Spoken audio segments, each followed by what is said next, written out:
সালামু আলাইকুম রহমতুল্লাহ। আজকে আমরা আপনাদের এমন একটি জিকির ও দোয়া সম্পর্কে জানাবো, যেই জিকির এবং দোয়া পৃথিবীর চেয়েও শ্রেষ্ঠ এবং এগুলো আমলের পাল্লায় অনেক ভারী হবে।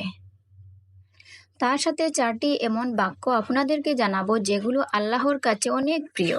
তো চলুন ভিডিওটি শুরু করি। মানব জীবনের সব দিক ও বিভাগে যাকে অনুসরণ করলে মহান আল্লাহর নৈকট্য ভালোবাসা অর্জিত হবে, তিনি হলেন আমাদের জন্য সর্বোত্তম আদর্শ মহানবী সাল্লাল্লাহু আলাইহি সাল্লাম। তিনি সুখ, দুঃখ, আনন্দ, বেদনায় আল্লাহর শুকরিয়া আদায় করতেন। লা ইলাহা ইল্লাল্লাহ হচ্ছে ইমানের 70টি শাখার মধ্যে সর্বোত্তম,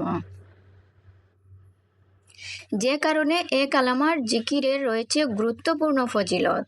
যে ব্যক্তি সবসময় লা ইলাহা ইল্লাল্লাহু জিকির করবে, আল্লাহ তাআলা তাকে ইমানের সঙ্গে মৃত্যু নসিব করবেন।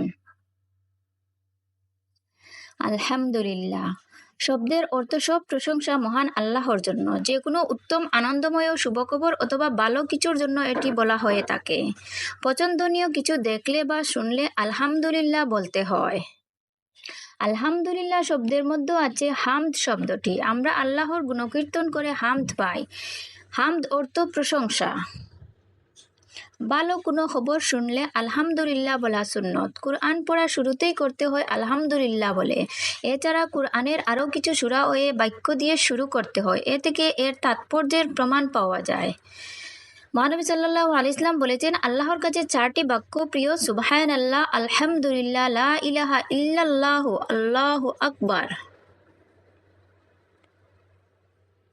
হাদিসে আছে, আল্লাহর মাহাত্ম্য বর্ণনা ও প্রশংসার জন্য আলহামদুলিল্লাহর চেয়ে উত্তম বাক্য আর নেই। আলহামদুলিল্লাহ বলার ফজিলত অগণিত। এই শব্দ হাসরের ময়দানে কাজে আসবে। মহানবী সাল্লাল্লাহু আলাইহি ওয়াসাল্লাম বলেন, আলহামদুলিল্লাহ মিজান, হাসরের মাঠের আমল মাপার যন্ত্র পূর্ণ করে দেয়। অন্য হাদিসে এরশাদ হয়েছে, যদি আমরা কোনো উম্মতকে পুরো দুনিয়া দিয়ে দেওয়া হয় আর সে আলহামদুলিল্লাহ বলে, তাহলে এই শব্দ পুরো দুনিয়া থেকেও উত্তম।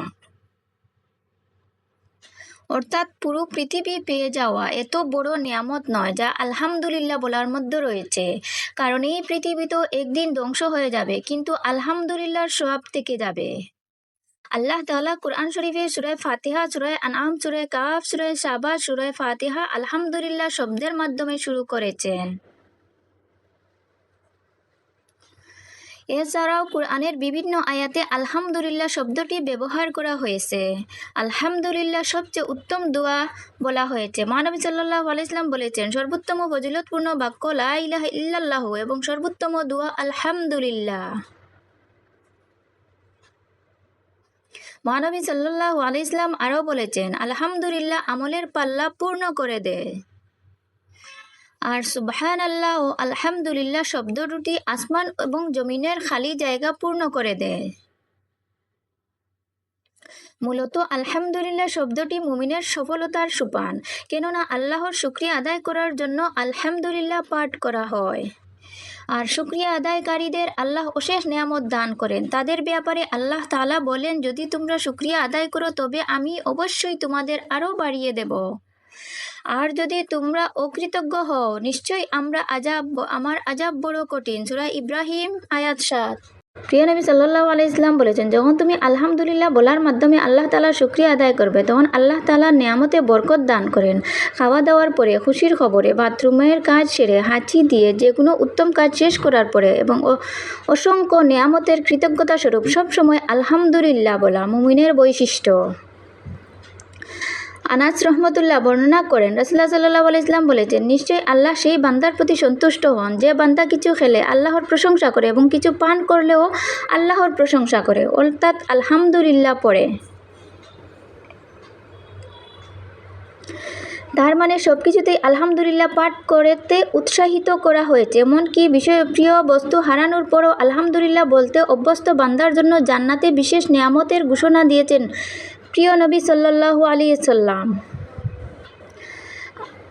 আবু মুসা আশরাফ বর্ণিত হাদিসে মহানবী সাল্লাল্লাহু আলাইহি ওয়াসাল্লাম ইরশাদ করেছেন, যখন কোনো বান্দার সন্তান মারা যায় তখন মহান আল্লাহ ফেরেশতাদের বলেন, তোমরা আমার বান্দার সন্তানের প্রাণ হরণ করেছ কি? তারা বলেন, হ্যাঁ। তিনি বলেন, তোমরা তার কলিজার টুকরার প্রাণ হরণ করেছ। তারা বলেন, হ্যাঁ। তিনি বলেন, সে সময় আমার বান্দা কি বলেছে? তারা বলেন, সে আপনার প্রশংসা করেছে, ইন্না লিল্লাহি ওয়া ইন্না ইলাইহি রাজিউন পাঠ করেছে। মহান আল্লাহ তাআলা বলেন, আমার এ বান্দার জন্য জান্নাতের মধ্যে একটি গড় নির্মাণ করো, আর তার নাম রাখো বায়তুল হামদ, অর্থাৎ প্রশংসার গড়।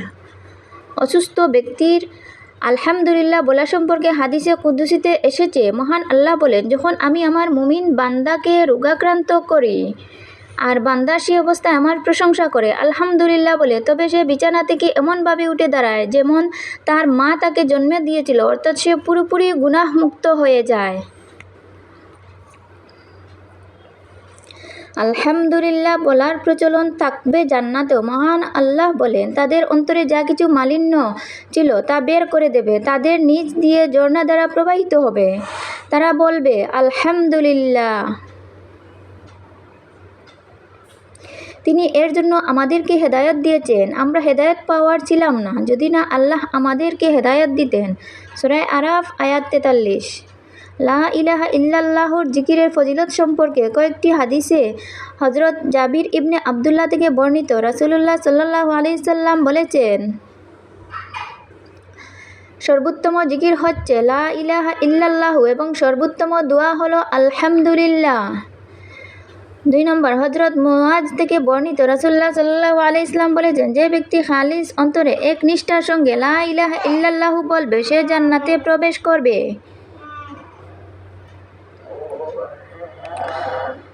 3 নম্বর, হযরত ইতবান ইবনে মালিক রাহমাতুল্লাহ থেকে বর্ণিত, রাসূলুল্লাহ সাল্লাল্লাহু আলাইহি সাল্লাম বলেছেন, যে ব্যক্তি একমাত্র আল্লাহকে সন্তুষ্ট করার জন্য